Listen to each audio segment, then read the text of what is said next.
Assalamualaikum warahmatullahi wabarakatuh.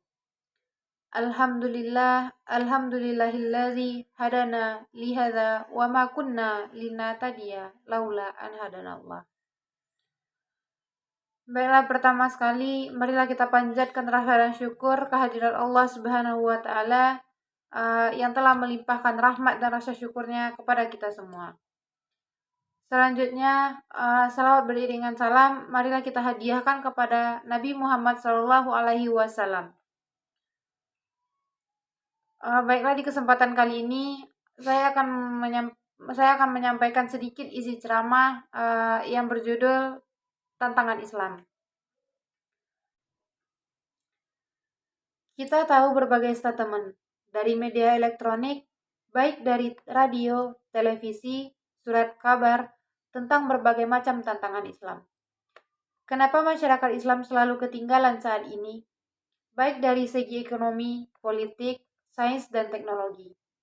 Sesungguhnya orang Islam pernah mengalami kemajuan. Ketika itu, mereka bersatu sehingga dapat membawa agama Islam maju dalam kurun waktu 7 abad.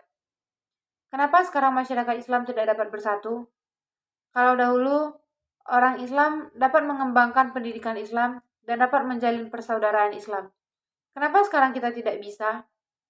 Untuk membangkitkan semangat, kita bisa mengabdikan sumber daya Islam tempo dulu dengan yang ada pada saat ini. Kita akan tahu bahwa sumber daya Islam waktu itu sangat luar biasa, sehingga dapat mencapai kejayaan dan zaman keemasan. Baiklah saudara sekalian, kita harus sadar bahwa untuk memajukan agama, kita harus siap menghadapi berbagai macam tantangan. Jika tidak, kita akan tergilis dan tertinggal.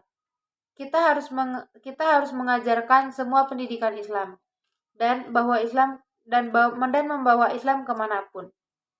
Sekaligus keluar negara Islam. Kita dituntut untuk dapat memberikan pemahaman tentang Islam secara benar dan kafaah atau total. Untuk merealisasikan ide ini perlu diadakan konsolidasi lewat organisasi, seperti organisasi kepemudaan dan lainnya. Dengan mengenal simbol-simbol Islam, contohnya kalimat insya Allah, masya Allah, alhamdulillah, assalamualaikum, Allahu Akbar, dan lain sebagainya. Memberikan semangat jihad Islam terhadap kaum muslimin, serta mengembangkan pengajaran Islam dalam setiap sektor kehidupan. Jika kita merealisasikan beberapa teori tersebut saat ini, tidak menutup kemungkinan kita akan menghadapi berbagai ancaman dan tantangan, seperti komunisme, kapitalisme, dan sekularisme. Baiklah saudara, tidak perlu khawatir dan risau. Tinggalkan kamar tidurmu, sing-singkan lengan bajumu untuk mengembangkan pengajaran Islam, aktivitas keislaman lainnya. Kita harus tahu bahwa perkembangan Islam berada di tangan kita sebagai umat muslim. Sebagaimana Nabi Muhammad SAW bersabda, Al-Islamu ya'lu wa la ya'la alaihi, yang artinya Islam adalah tinggi dan tidak ada yang mengunggulinya. Islam memang merupakan agama yang tinggi yang didirikan oleh Allah Subhanahu wa taala.